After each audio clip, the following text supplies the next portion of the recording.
warahmatullahi wabarakatuh. Saya Oci Anggraini, Prodi Akidah dan Filsafat Islam, Fakultas Usuluddin Adab dan Dakwah, Universitas Islam Negeri Fatmawati Soekarno Bengkulu. Di sini saya akan membahas tentang materi logika saintifik yang membahas tentang silogisme tidak beraturan. Sebelum saya membahas tentang silogisme tidak beraturan, di sini saya akan membahas terlebih dahulu apa itu silogisme. Silogisme adalah proses menggabungkan tiga proposisi, dua menjadi dasar penyimpulan, satu menjadi kesimpulan. Jadi, dalam silogisme selalu ada tiga proposisi, yakni premis mayor, premis minor, dan kesimpulan. Dalam silogisme itu ada silogisme kategoris yang diuraikan merupakan silogisme yang teratur atas dasar tiga trem atau disebut dengan silogisme beraturan, yaitu silogisme yang ketiga proposisinya baik sebagai premis maupun sebagai kesimpulan dirumuskan dengan jelas.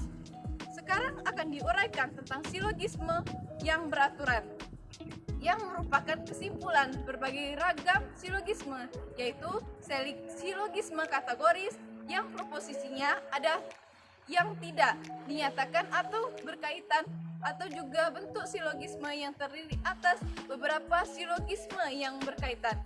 Pada umumnya, dalam tulisan-tulisan ataupun percakapan sehari-hari tidak digunakan silogisme standar yang terdiri atas dua proposisi yang berupa premis mayor dan premis minor dan sebuah kesimpulan.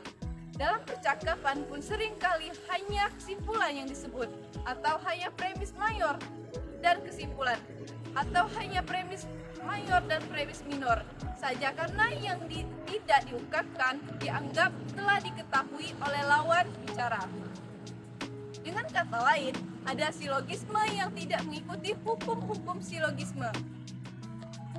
Silogisme demikian tersebut tidak beraturan atau silogisme tidak standar. Silogisme tidak beraturan dibedakan atas 4 macam, yaitu penalaran bentuk, yaitu etima, epikrema, sorites, dan ada juga yang disebut dengan polisilogisme. Semua ini adalah diuraikan satu persatu secara jelas. Etima adalah suatu bentuk silogisme yang hanya menyebutkan premis kesimpulannya saja atau keduanya, tetapi ada satu premis yang tidak dinyatakan. Contohnya, PKI adalah berhaluan komunis. Pada PKI tidak boleh berkembang di negara Pancasila. Silogisme itu hanya terdiri atas premis minor dan kesimpulan, sedangkan premis mayornya tidak disebutkan. Premis mayornya adalah komunis, tidak boleh berkembang di negara Pancasila. Yang kedua contohnya, karena semua manusia akan mati, maka Socrates pun akan mati. Hanya premis mayor dan kesimpulan yang disebut, sedangkan premis minornya tidak disebutkan. Premis minornya yaitu Socrates adalah manusia. Dan contoh yang ketiga ialah sebuah warga negara Indonesia wajib membayar pajak, dan Bima adalah warga negara Indonesia. Hanya premis mayor dan premis minor yang disebut, sedangkan kesimpulannya tidak disebutkan. Kesimpulannya adalah jadi Bima wajib membayar pajak. Dan yang contoh keempat, Socrates tidak sempurna, hanya kesimpulan yang disebut di sana. Premis mayor dan premis minornya tidak disebut. Premis mayor dan premis minornya adalah semua manusia tidak sempurna dan Socrates adalah manusia. Bentuk-bentuk etima, penalaran dalam bentuk etima ini proposisi yang tidak dinyatakan atau diperkirakan. Ada 4 kemungkinan, yaitu sebagai berikut. Etima dalam silogisme yang premis pertamanya ditiadakan. Misalnya, contoh Fajar Beki diperkenalkan mengajukan permohonan penulisan skripsi karena Fajar Beki telah memenuhi syarat yang ditetapkan oleh fakultas. Kemudian yang kedua, etima dari silogisme yang premis keduanya ditiadakan. Misalnya, contoh Fajar Beki diperkenalkan mengajukan permohonan penulisan skripsi karena mahasiswa yang telah memenuhi syarat yang telah ditetapkan oleh fakultas diperkenalkan mengajukan permohonan penulisan skripsi tersebut.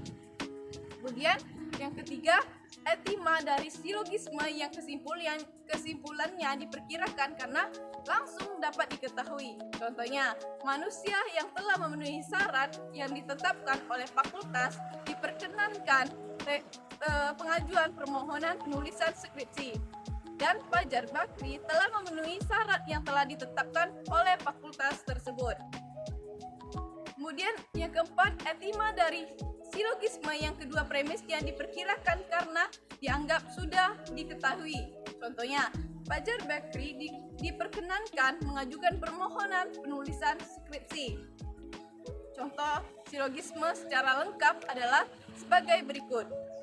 Mahasiswa yang telah memenuhi syarat yang telah ditetapkan oleh fakultas diperkenankan mengajukan permohonan penulisan skripsi.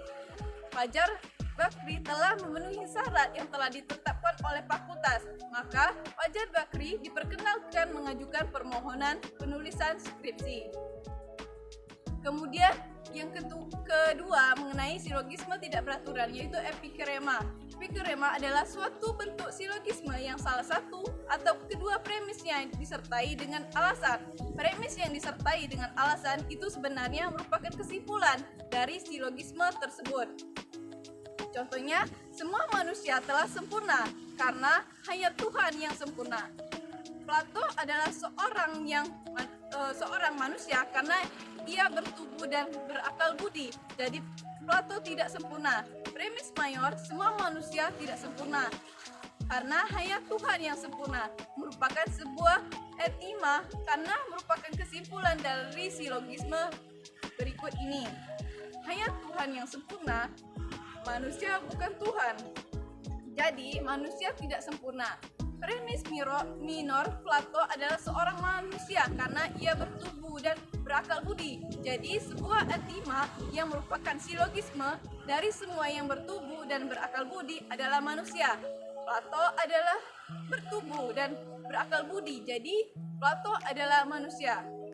Silogisme dalam bentuk epikrema dapat berkesimpulan tepat dan pas jika diilustrasikan dalam bentuk diagram himpunan hanya satu kemungkinan.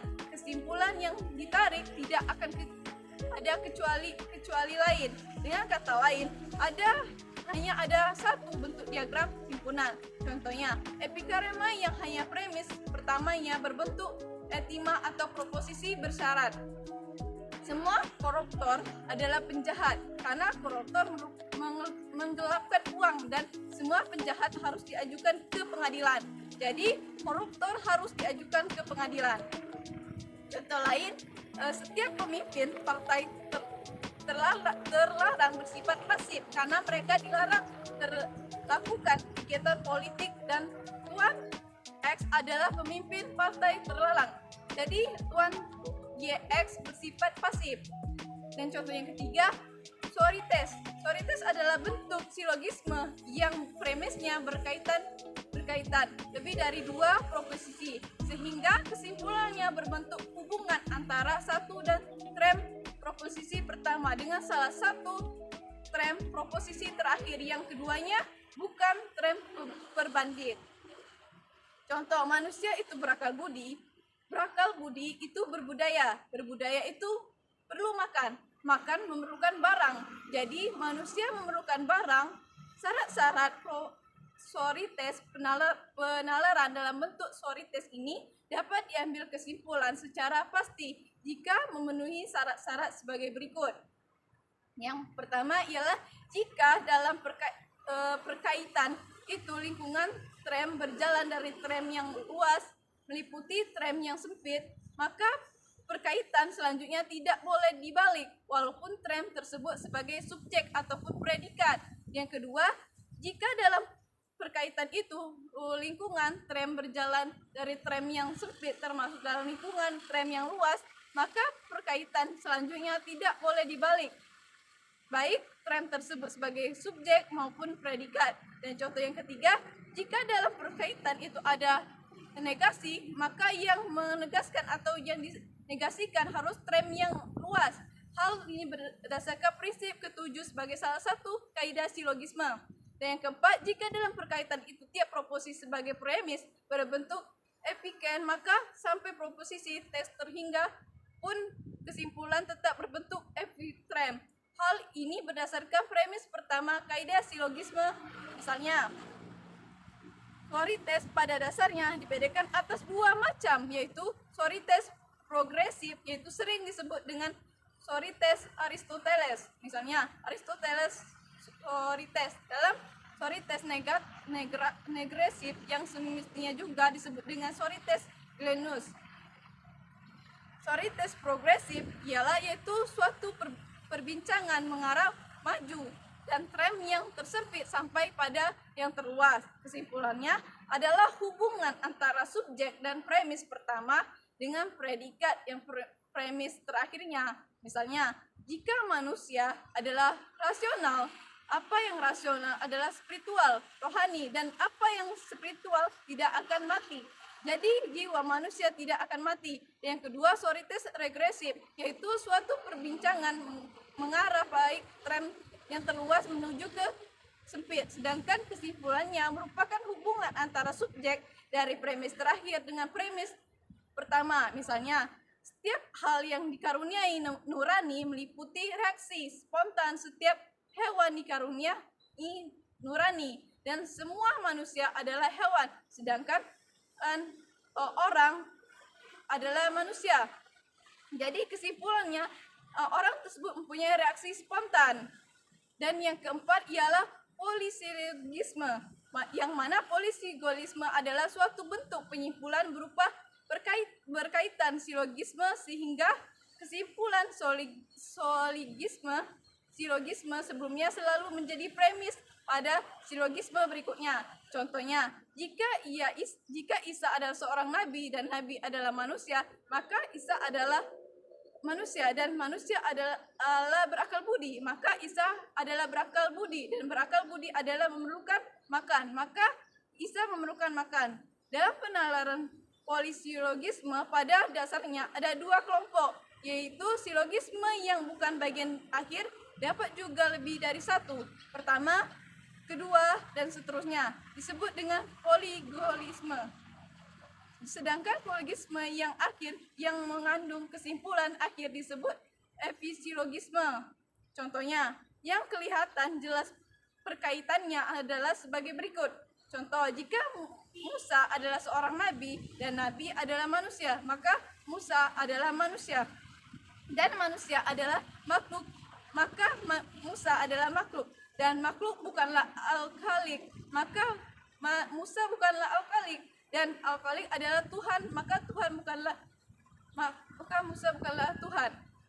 Polisilogisme ini, setiap silogisme serupa pada silogisme terakhir dapat mempunyai kesimpulan, tapi pasti jika berkisar pada tujuan macam silogisme kategoris yang berkesimpulan pasti, sebagaimana dibicarakan dalam hukum dasar penyimpulan. Dengan kata lain, sampai pada silogisme terakhir pun diagram himpunannya harus tetap hanya satu bentuk.